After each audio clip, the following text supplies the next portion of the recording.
Bon, vous voyez dans la palette contour, c'est ici qu'on fait les flèches. Vous avez déjà vu ça dans Illustrator peut-être?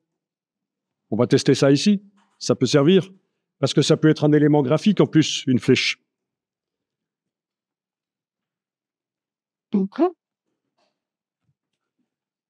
Bon, ben, testons avec juste une ligne pour commencer. Vous allez prendre l'outil ligne.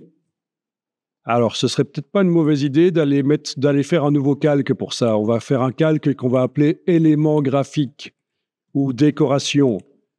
Comme ça, on sépare bien les éléments.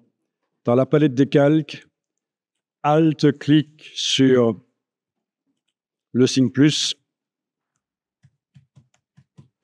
décoration. OK. Et donc, je peux verrouiller les deux autres. Vous voyez qu'on peut verrouiller en appuyant et en bougeant. Ça marche comme ça. On peut verrouiller rapidement en appuyant et en bougeant. Donc là, je verrouille les deux d'en bas. Je dis ça parce qu'il y en a certains ou certaines qui cliquent. Chaque fois qu'ils doivent verrouiller une dizaine ou une vingtaine de calques, qui cliquent. Nous, on peut glisser comme ça. Donc, on est sur le calque décoration. Donc, personne n'a jamais testé les flèches dans Illustrator ou dans InDesign. Ben, faisons ça. Donc, c'est l'occasion. Je prends la ligne ici. Je trace. Et peut-être que si je veux qu'elle soit parfaitement verticale, j'enfonce la touche Shift et je lâche le bouton la souris. Et voilà, j'ai une ligne. Donc, si je l'avais faite à la plume, ça reviendrait au même. Si je l'avais fait avec la plume clic et puis majuscule clic, j'aurais obtenu une flèche, une ligne verticale. Bon, là, je vais la supprimer. Bien. Vous avez votre ligne qui est sélectionnée. Vous allez pouvoir ici modifier l'épaisseur. Et comme c'est une forme non fermée, vous allez pouvoir définir que vous mettez une flèche. Voilà. À un endroit ou à l'autre extrémité. Voilà.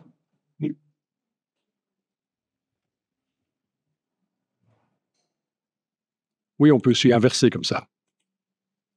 C'est prévu.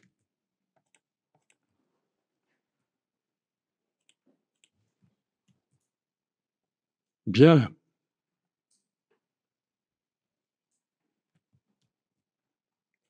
Donc là, on a une flèche à 100% d'échelle.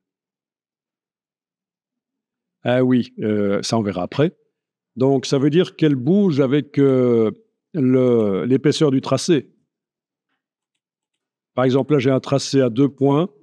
Je vais dupliquer la flèche avec la flèche noire et touche Alt. Voilà, je vais la mettre à 4 points. Voilà, vous voyez que la flèche, à chaque fois, elle grossit avec le trait. Voilà. Est-ce que ça a fonctionné pour faire ça? Vous avez pu voir que, en fonction de l'épaisseur que vous donnez au trait, vous avez un bout de flèche qui est plus petit ou plus grand. Mais alors, celui-là, par exemple, si je voulais modifier la dimension, là, mais c'est là que je vais modifier. Si je mets, par exemple, 200, touche tabulation, voilà. Si je mets 50, touche tabulation, voilà. 80, etc. Donc, vous voyez, ça permet de déterminer la proportion du bout de la flèche par rapport à l'épaisseur.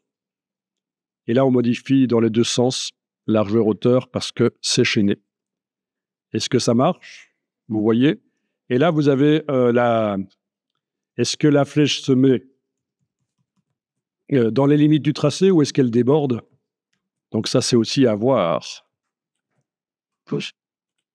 Voilà. Ouais, vous en savez, vous en connaissez sur les flèches, là, voilà. Donc, voilà.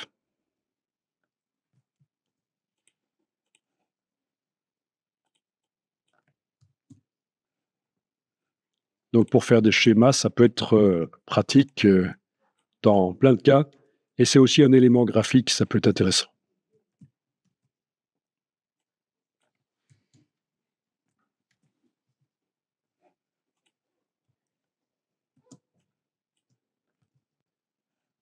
Bon, je vous montre juste quelque chose ici.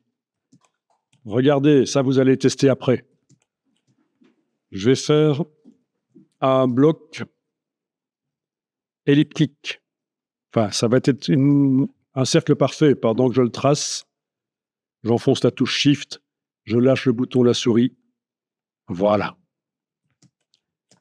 Vous allez tester après.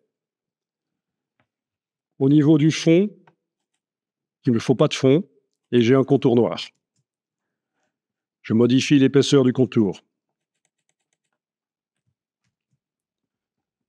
Je modifie le type de contour. J'ai mis des points. Bien. Je vais changer la couleur du contour, tiens, parce que ce sera peut-être pas plus mal. On verra mieux en jaune. Je choisis un début de flèche et une fin de flèche. Voilà. Et je vois rien, parce que c'est une forme fermée. Il va falloir que j'aille avec un outil pour aller couper le tracé. Et c'est là que les ciseaux vont vous servir. Voilà. Clic. Et voilà. Ça, c'est le début. Enfin, vous voyez. Mais alors, je vais aller cliquer à un autre endroit. Et avec la flèche blanche ici, ah ben, c'est déjà cette portion-là qui est sélectionnée. Touche suppression une fois, deux fois, parce que les extrémités restent. Voilà.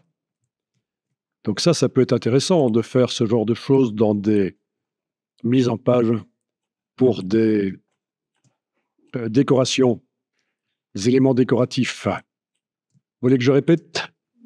Ah. Donc, je prends l'outil cercle, je commence à tracer avec la touche Shift enfoncée, et bien sûr, j'aurais pu prendre un carré ou n'importe quoi d'autre. Il y a aussi des polygones.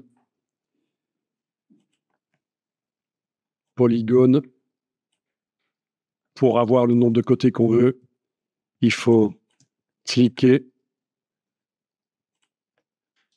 et on a ici le choix du nombre de côtés.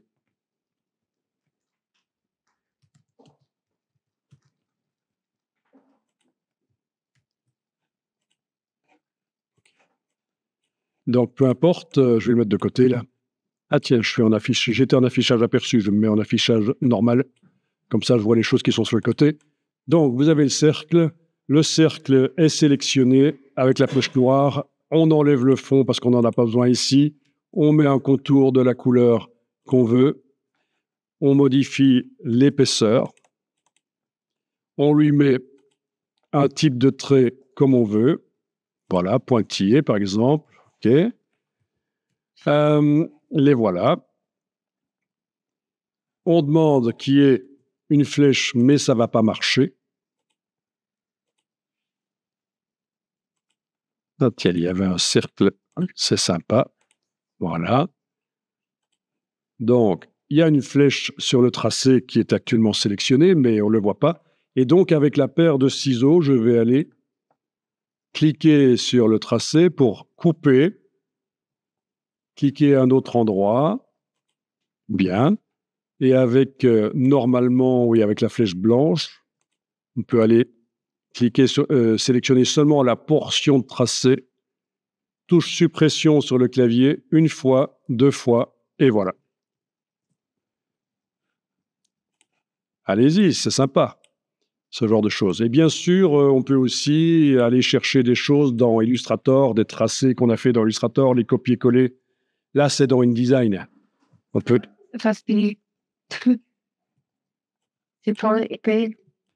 Oui, donc si tu trouves que les extrémités, c'est ça, tu trouves que les extrémités sont trop grandes, eh bien c'est ici, en sélectionnant le tracé donc avec la flèche noire, on a ici l'échelle et on peut indiquer, voilà, 50, touche tabulation, et voilà, c'est plus petit. ou 200, ça va être beaucoup plus grand. Touche tabulation, voilà. Alors franchement, dans Illustrator, c'est un peu plus évolué quand même. Là, c'est un peu basique. Vous pourrez faire plus dans Illustrator, mais le principe est le même. Comme ça, vous avez vu comment on fait les flèches. C'est le même principe dans Illustrator. Et d'ailleurs, Photoshop doit fonctionner un peu de la même manière, si je me souviens. Il faudrait que je vois dans Photoshop que je me souvienne comment on fait les flèches. Sur Illustrator, c'est sur Contour aussi. Oui, je pense Illustrator, c'est contour aussi, mais Photoshop, il faudrait que je vois. Je me souviens plus, mais Ouais. voilà.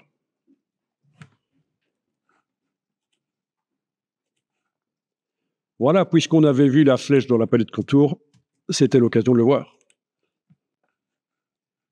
Voilà, alors le calque décoration, il n'est pas interdit de le faire passer en dessous du calque texte. Comme ça, le texte est visible par devant euh, la décoration. Et l'ombre aussi, d'ailleurs.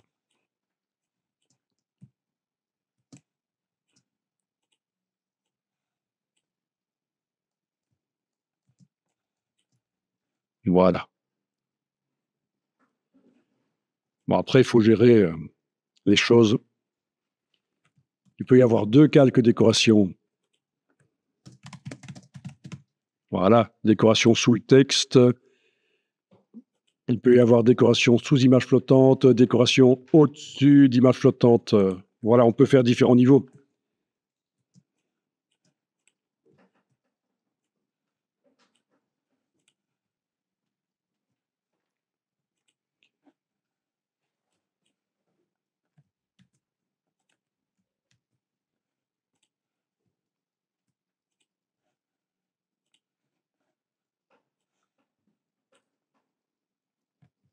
Bon, il n'y a pas beaucoup de couleurs dans le nuancier, c'est parce que ça demande qu'on les crée. Mais vous avez la possibilité de teinter, de faire la couleur moins forte. Ça, les teintes, il faudra qu'on voit. Si vous ne l'avez pas encore vu, c'est intéressant.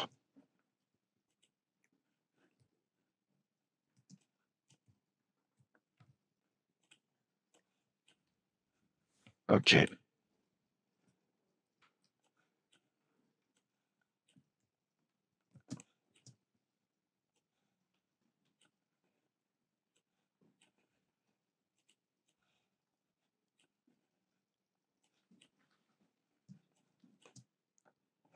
Voilà.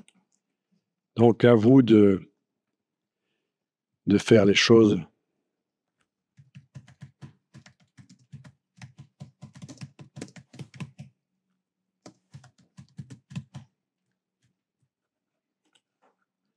Alors, si vous avez l'occasion un jour de voir un magazine ouvert dans InDesign, vous allez voir que des calques, il y en a énormément.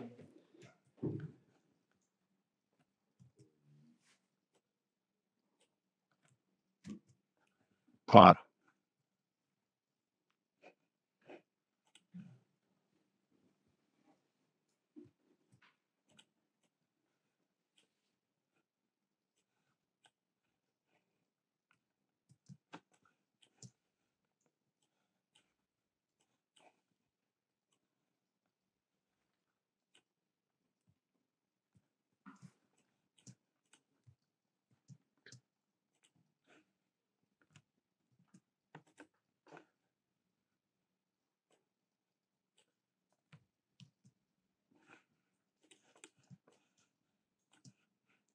Bon, vous avez vu que vous pouvez tourner aussi cet objet, évidemment. Même avec la flèche noire, quand il est sélectionné, on peut le tourner.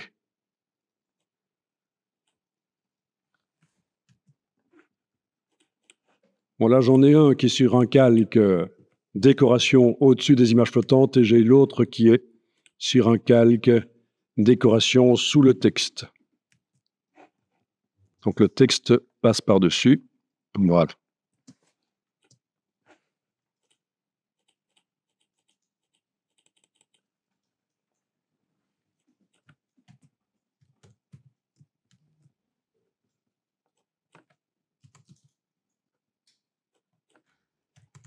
Bon, vraiment, c'est intéressant d'aller faire ça dans Illustrator et de l'importer dans InDesign, parce que InDesign, c'est un peu limité pour ce genre de graphisme.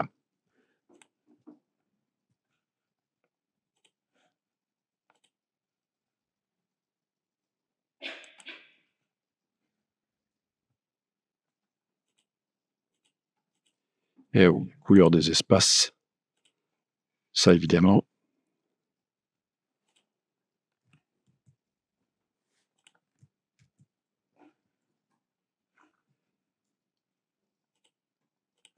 Bon, à un certain moment, ça devient vraiment un frein à la qualité de lecture, hein, quand on met trop. Il faut réfléchir à ça.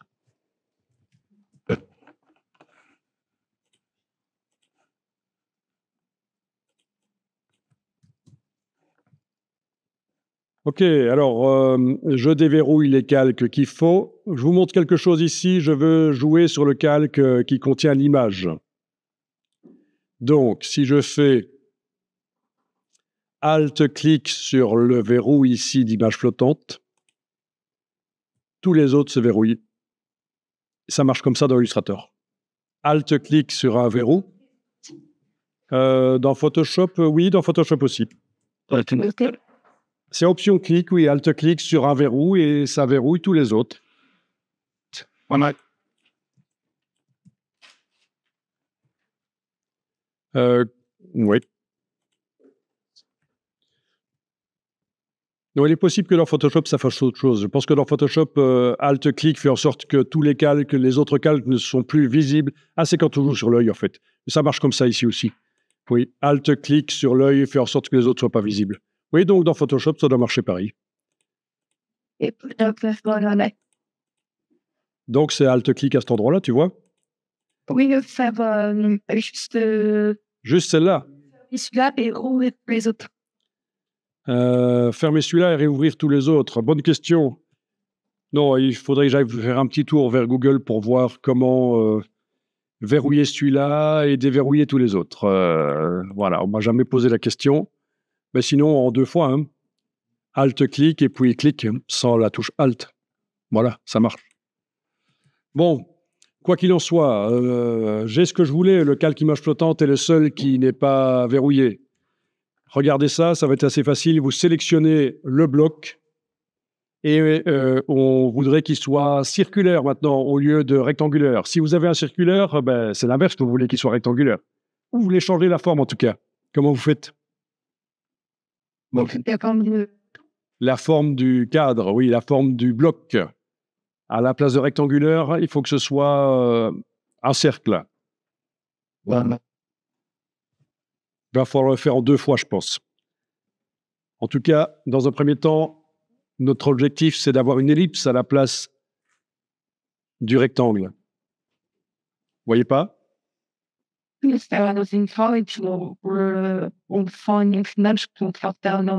Oh. Oui, oui, oui, oui. Oui, ça pourrait marcher. On va tester. Ça pourrait marcher, mais vous allez voir qu'il y a beaucoup plus simple. Mais toi, ce que tu dis là peut nous servir à étudier quelque chose d'intéressant. Donc, on va faire la méthode lourde. Voilà. La méthode Aude, c'est ça? Mais non, c'est intéressant. Eh bien, écoutez, allons-y. On va aller chercher un bloc, un outil d'ellipse. Alors, vous avez aussi un outil d'ellipse ici. C'est quoi la différence? Oui, il y en a, c'est pour l'image, et un autre, c'est pour faire des remplissages, des couleurs de remplissage. Sauf que, dans la réalité, tous les deux fonctionnent pour mettre des images. On a pas de ça. Il y a juste que quand vous faites un bloc avec des diagonales visibles dessus, dans une maquette, dans un projet de publication, dans un magazine, on sait que c'est pour une image, parce que c'est une convention. Un bloc avec des diagonales, c'est pour les images. On peut essayer sur le côté éventuellement, parce que là, vous avez, ça devient un peu encombré. On va faire ça sur le côté éventuellement. Donc, il faut être en affichage normal et pas aperçu pour arriver à travailler sur le côté. Vous commencez à tracer avec la touche Shift enfoncée, vous lâchez le bouton à souris, puis la touche Shift. Voilà. Vous avez un cercle avec une diagonale Bon, je vous montre ici, j'ai fait une recherche qui n'est pas idéale sur Bing, mais pour chercher des projets de recherche, des projets de mise en page dessinée. Et j'en trouve quand même. En voilà un, par exemple. Voilà, ça c'est un projet de mise en page. Et vous voyez que c'est une convention. Quand on fait un projet papier de mise en page, les images, c'est des diagonales. Voilà, il y en a d'autres, il y en a plein. Celui-là, il n'a pas fait, mais il y en a plein d'autres qui vont montrer des diagonales à l'endroit où ce sont des images. Mais j'ai pas tapé le bon terme pour en trouver plein, en fait, hein, parce qu'avant, j'en trouvais beaucoup plus. Il y a même des Pinterest qui répertorient des projets dessinés comme ça. Les mises en C'est des projets de mise en page, en fait, oui, oui, des projets de mise en page.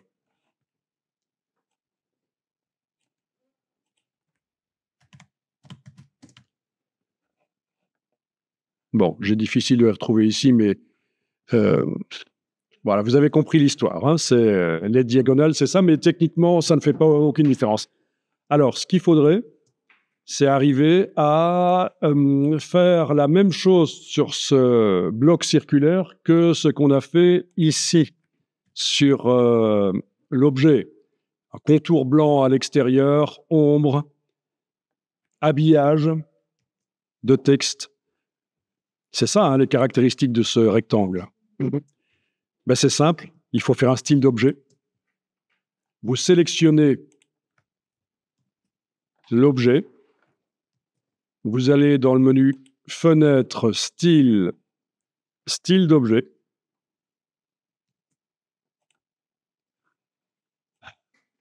Vous demandez de faire un nouveau style d'objet.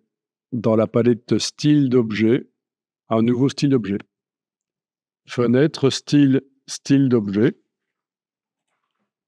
Voilà. Alors, tout est déjà coché parce qu'en fait, il crée le style au départ de l'objet qu'on avait sélectionné. OK, je peux quand même lui donner un nom.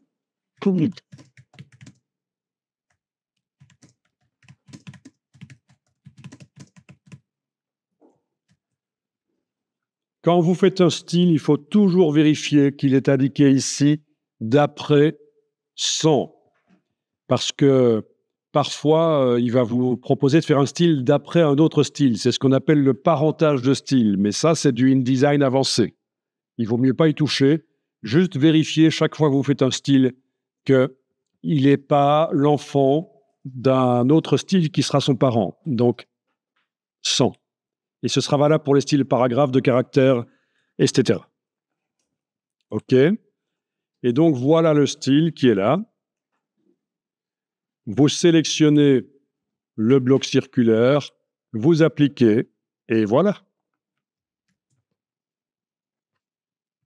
Bien sûr, il manque l'image. Donc ça correspond un peu au style graphique dans Illustrator. Si vous connaissez les styles graphiques dans Illustrator qui vous permettent de stocker un aspect avec plein de contours, plein de fonds, des effets spéciaux pour l'appliquer sur un autre objet. Donc ici, c'est le style d'objet dans InDesign. Donc vous pourriez importer dans ce bloc une image. Mais ce que je vais faire, c'est que je vais transférer une copie de l'image déjà existante, comme ça vous voyez comment on fait. Mais bien sûr, on pourrait sélectionner le bloc et faire fichier importer. Mais je vous montre ici. Ici, je vais double-cliquer sur le bloc rectangulaire. Je vais faire édition copier. Puis je sélectionne le bloc circulaire et je fais édition coller dedans. Et voilà. J'ai transféré une copie d'une image qui existait déjà ailleurs dans InDesign. Donc, on fait une modification. Donc, on double-clique sur le bloc rectangulaire pour descendre au niveau de l'image. On fait édition copier, puis on sélectionne le cercle ici, on fait édition coller dedans. Voilà, ça peut servir, mais sinon on aurait pu importer une image qui est sur le disque dur, une autre même. Donc, si tu n'arrives pas à sélectionner l'image qui est là, est-ce que le calque qui contient l'image ne serait pas verrouillé? Pour savoir s'il contient réellement l'image, en face d'image flottante, tu peux enlever l'œil temporairement et tu vois. Est-ce qu'il est réellement sur le calque image flottante, l'image, ou est-ce qu'elle serait par erreur sur un autre calque? Ah, il était verrouillé, voilà.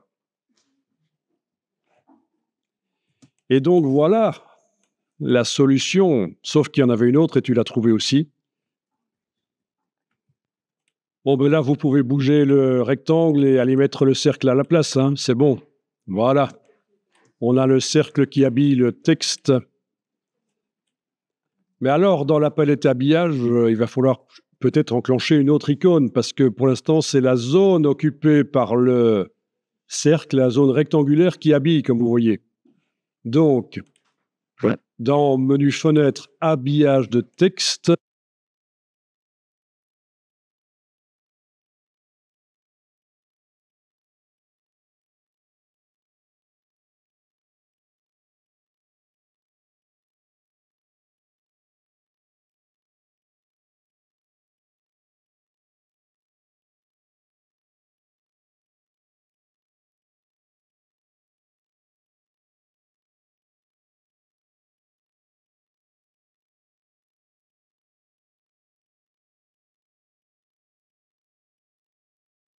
il a fallu juste que je change un peu et que je revienne là-dessus.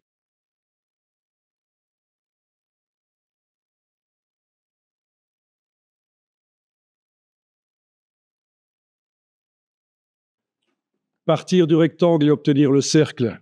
Bon, j'ai oublié de le dire finalement. Ben voilà, le rectangle est sélectionné. Objet, convertir la forme, ellipse. Voilà.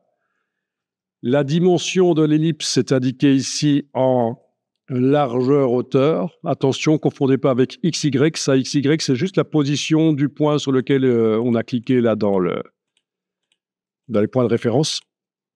Le centre, par exemple.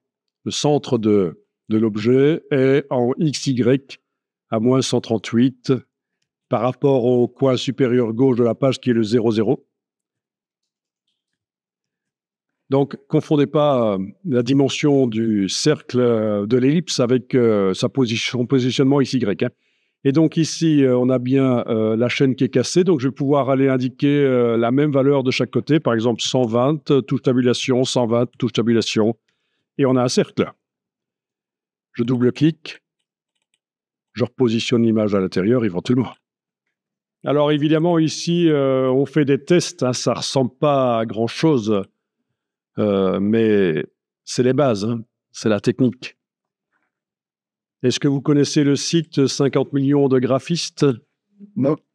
Donc, je suis dans un moteur de recherche, je tape 50 millions de graphistes. C'est intéressant parce qu'il y a les exemples de choses... Ah non, c'est 60 millions. Et donc, c'est une collection d'affiches pourries. Donc, des exemples de choses à pas faire. Ah ouais.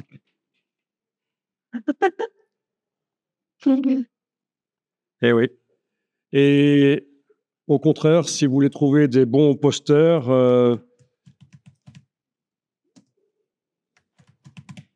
faut peut-être taper Pinterest posters. Hein? Oui, il y a Behance aussi, bien sûr. Donc voilà, par exemple ici, Julien qui a 1000 abonnés, un peu plus, il fait des collections de bons posters, des choses intéressantes. Donc voilà, c'est par là vous allez trouver. Et Behance aussi, bien sûr.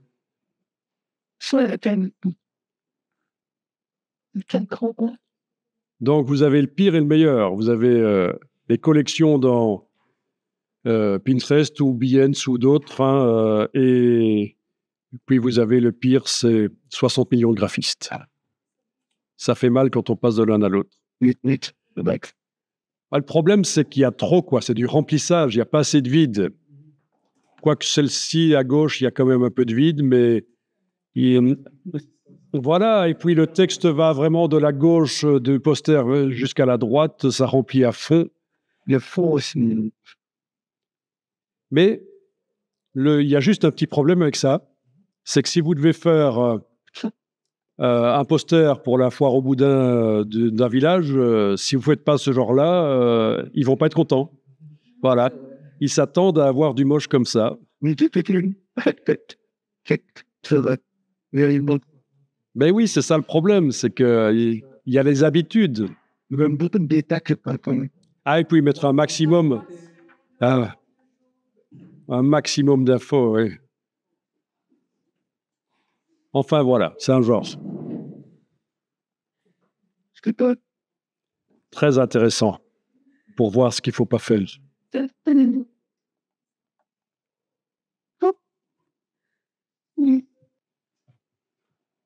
Bon, le texte comme ça, c'est pas acceptable, mais parce que pourquoi c'est pas acceptable? C'est quoi le problème? Ça coupe le. Ben oui, hein, les phrases sont coupées par l'image qui habille. Il faut au minimum 2 colonnes, en effet. Bon, on va copier-coller du vrai texte pour vraiment tester ça. Parce que là, avec le faux latin, on ne le voit pas vraiment. On va aller chercher du vrai texte. Alors, on ne va pas le générer par intelligence artificielle. On va éventuellement aller le chercher dans Wikipédia. Vous allez chercher n'importe quoi comme texte.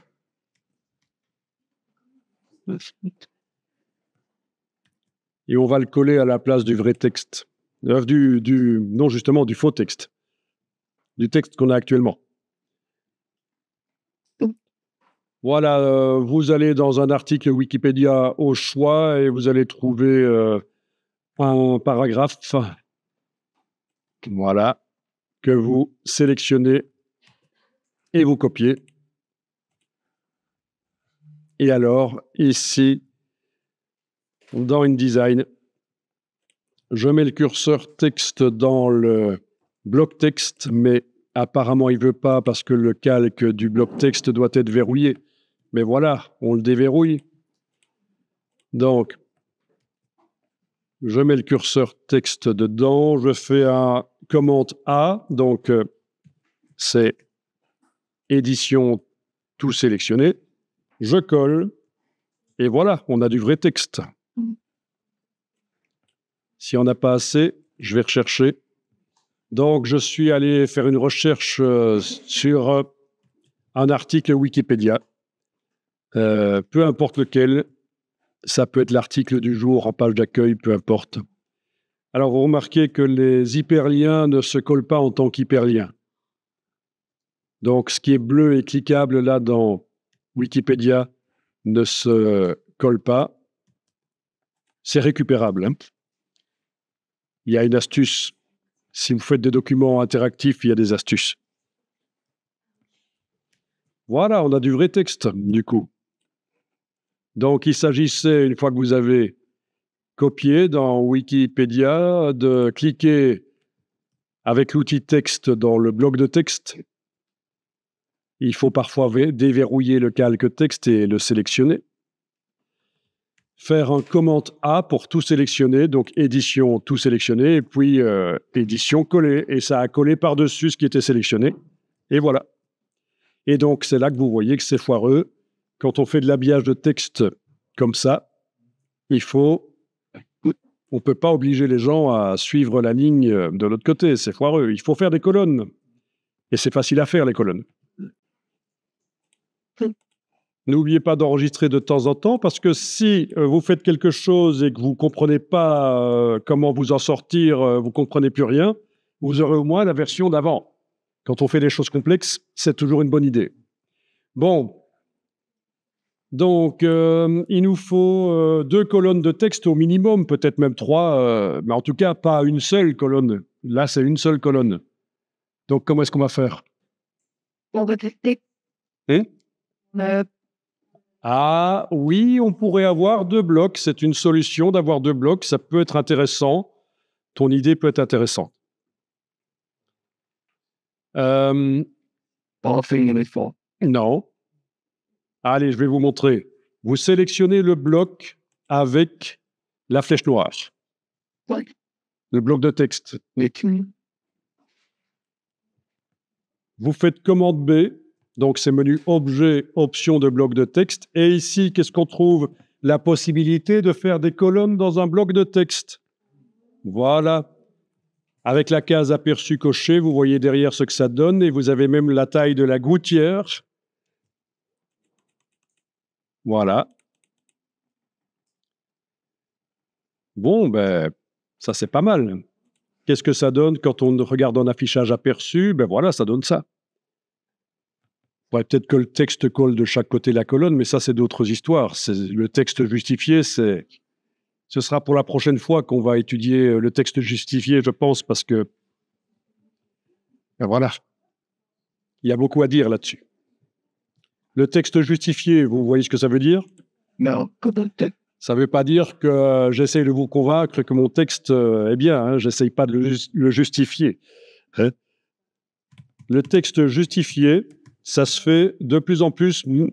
Avant, c'était réservé aux publications sérieuses, et maintenant, c'est pour même les magazines loisirs font du texte justifié, c'est-à-dire que le texte colle de chaque côté de la colonne. Le texte justifié. Voilà, par exemple comme ça. Mais ça vient pas. Là, c'est du texte justifié pour Internet, c'est du web. À gauche, c'est du justifié. À droite, c'est ce qu'on appelle du texte en drapeau. Et vous voyez qu'il y a un problème, c'est que pour arriver à coller le texte de chaque côté de la colonne, il fait des grands espaces entre les mots. Mais donc ça doit se régler dans InDesign. Si vous ne faites pas le réglage, c'est foireux.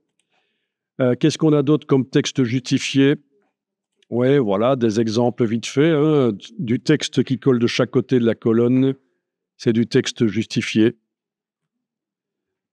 Ici, il y a des petits points entre les mots parce que dans InDesign, il montre les balises, il montre avec des points.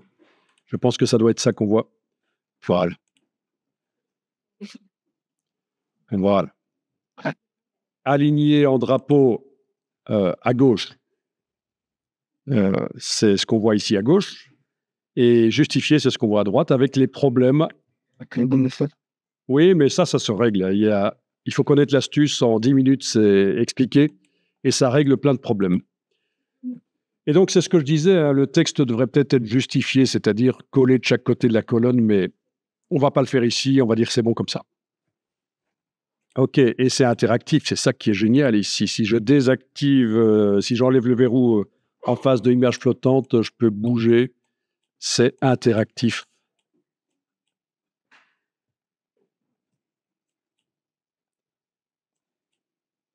Ah, là, j'ai trop double-cliqué. J'ai bougé l'image à l'intérieur du bloc. Je viens d'annuler.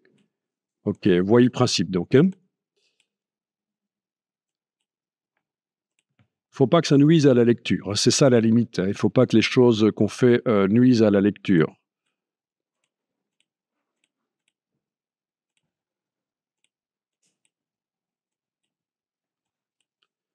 OK. Donc là, c'est pas terrible au niveau mise en page, mais c'est de l'étude technique de InDesign. Après, à vous d'appliquer, en fait. Hein.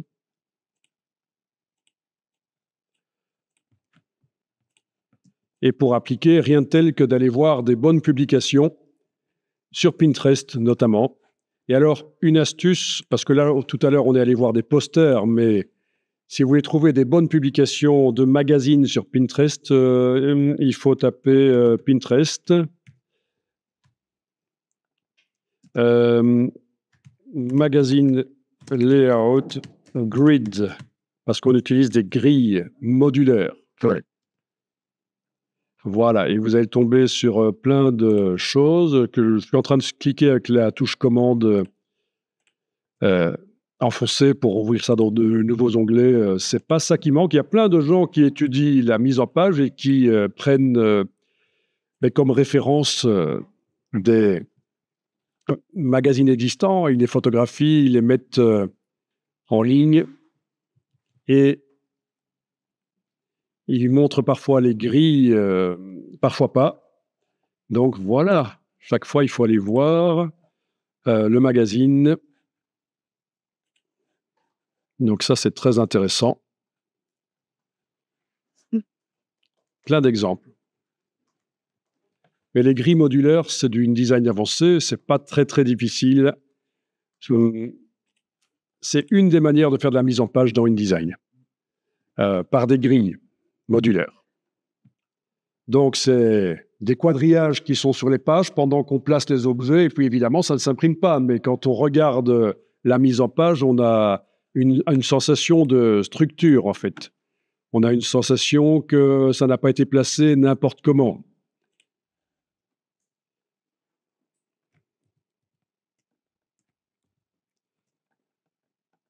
On sent qu'il y a une grille derrière. Donc, un bon magazine, c'est un magazine où d'une page à l'autre, on sent qu'il y a la même structure derrière, mais en même temps, d'une page à l'autre, il y a de la diversité. Donc, il faut être à la fois à faire de la diversité et en même temps qu'il y ait une structure. On ne positionne pas d'une page à l'autre les éléments n'importe comment, comme on le sent. Voilà. Donc, tout un magazine. Oui, il est assez artistique celui-là, hein. C'est peut-être pas le meilleur exemple. Enfin voilà, je vous montre ça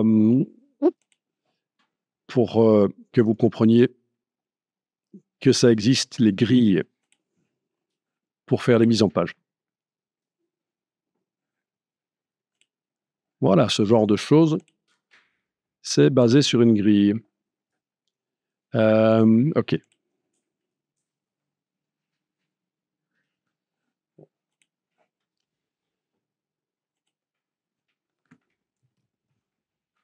Ça a l'air d'être vivant, positionné de manière à ce que ce ne soit pas trop rigide, mais en même temps, il y a une grille derrière. Ce n'est pas du n'importe quoi.